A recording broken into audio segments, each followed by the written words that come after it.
Hey guys, thanks for tuning in today.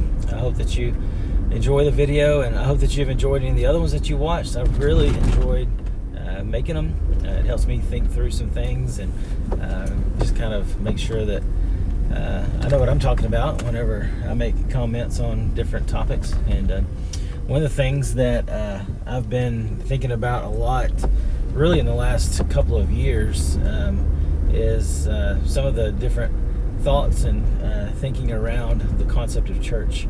And so that's what I was going to talk about today. I know if you're like me and you grew up in the church, there's a confusion sometimes surrounding that word, and a lot of, we kind of make that on ourselves sometimes. Even though I'm a pastor and hopefully I know what the church is and what the church is about, I still use terminology sometimes that can be confusing, especially when it comes to talking about the church in relation to a building. A lot of times my kids will say, "Where are you going, Daddy?" And I'll say, "Well, I'm heading up to the church." Well, in reality, I'm heading up to Green Acres South Campus. I'm heading up to a facility or a building. Not at all heading up to a church. The only time that the church is at Green Acres South is whenever we're meeting together for worship or Bible study or some sort of fellowship.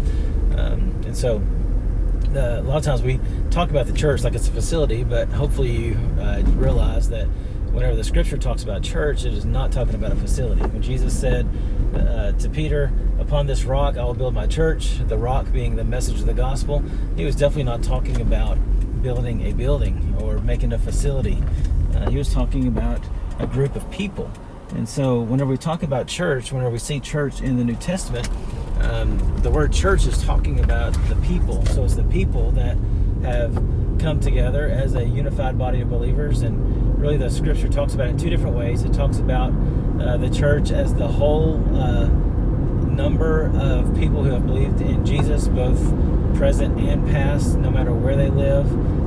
But then it also mostly talks about the church as individual locations, and so individual groups of people that have gathered together to be a church. And a lot of times in the New Testament it talks about the church in Corinth, the church is in Galatia, the church in Jerusalem. So it talks about a specific group of people or a specific group of churches in the various locations.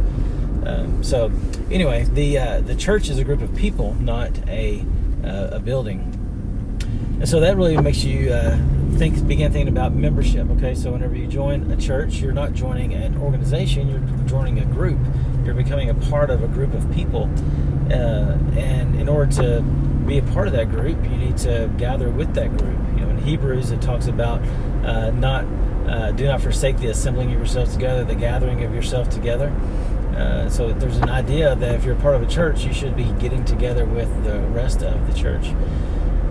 And so that kind of brings me to one of the main things I wanted to talk about today is, do you have to go to church? I'll say that, go to church. Do you have to attend a church worship service, a gathering of the church body, in order to be a member of the church? This has various implications. For example, what if you are physically incapable of getting to the church? You're a homebound person. Can you still be a member of a church? What if you're physically capable, but you just don't like organized religion, or you don't like your specific group of people, or maybe you were burned by the church, so you're a Christian, you're a member of church A, B, and C, but you just don't ever go. Are you really still a member of the church? And whenever you look at the word that's found in the New Testament that's used for church, in every time you see it in the New Testament, except for one and maybe two examples, it is the word ecclesia. And it comes from, it's kind of a compound word in Greek, ek meaning out of, and kaleo meaning to be called. And so it's literally talking about the people called out of. And it is a word that was used in Greco-Roman culture to demonstrate people who were called out of the general population to be representatives of the people. So ek kaleo, being called out of, and that word is translated as assembly, or used usually to refer to the assembly in Greco-Roman culture. So you kind of think about it like our House of Representatives, or state House of Representatives, a national U.S. House of Representatives. Those people that have been called out of the general population to represent and make decisions and things like that. And so that's where that's kind of the baggage or the background of the word ecclesia. And so whenever Paul picks up on that word, and Jesus even picks up on that word, and other writers pick up on it and start talking about the church, the assembly, the ekkaleo, those people who were ecclesia, who were called out, that has an implication to that idea of being called out of the world and called and centered around a new purpose or new mentality, a new vision for what this group is.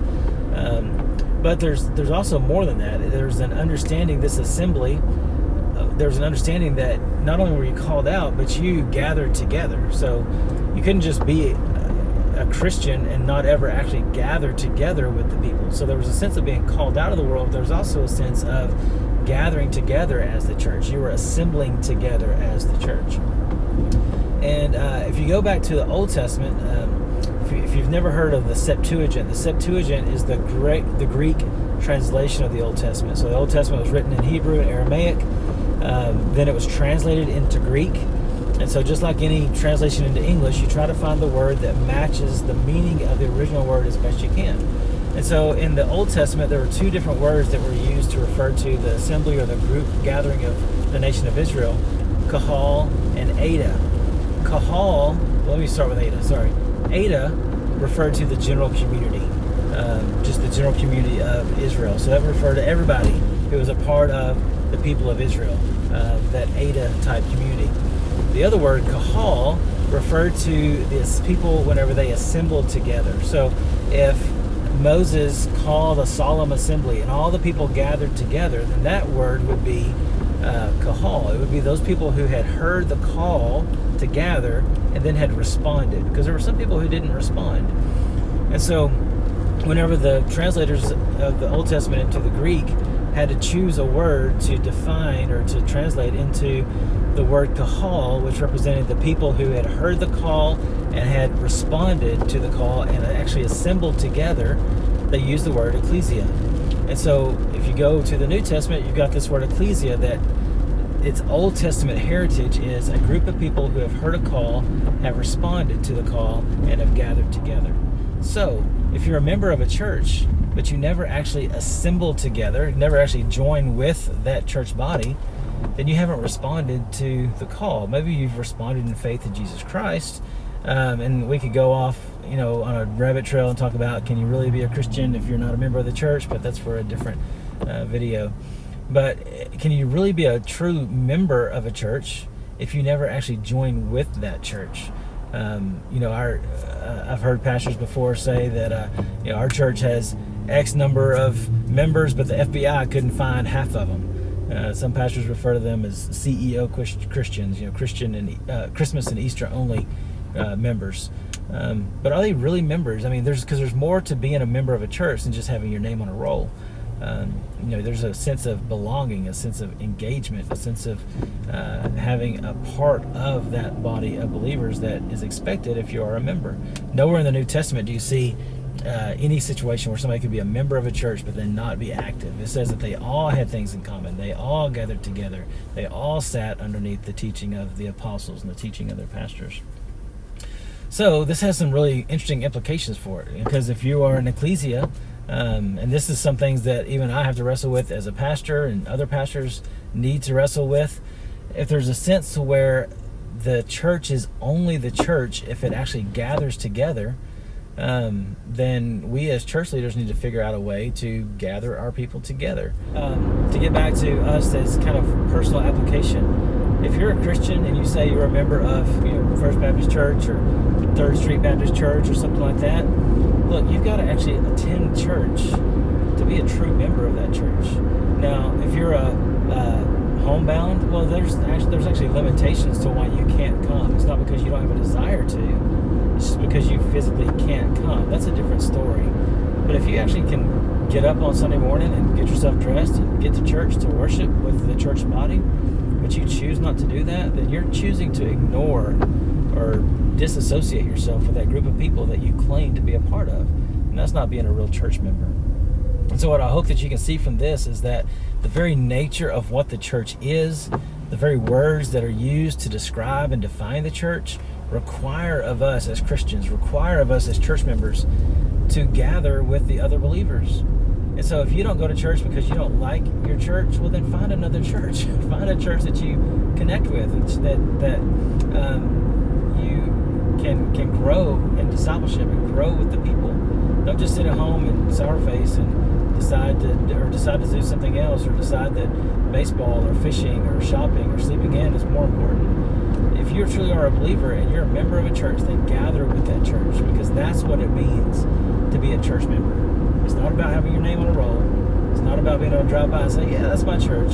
It's about gathering together, assembling together. And that's why the scripture talks about don't not forsaking the assembling of yourselves together. So I want to encourage you, if you are disconnected from your church, find a way to connect back in. If it's just not going to happen because of damaged relationships, then find another place that you can call church, your church home. But don't just do it so that you can, get rid of one and get another one, because in any group of people, there's going to be ways that you can get offended.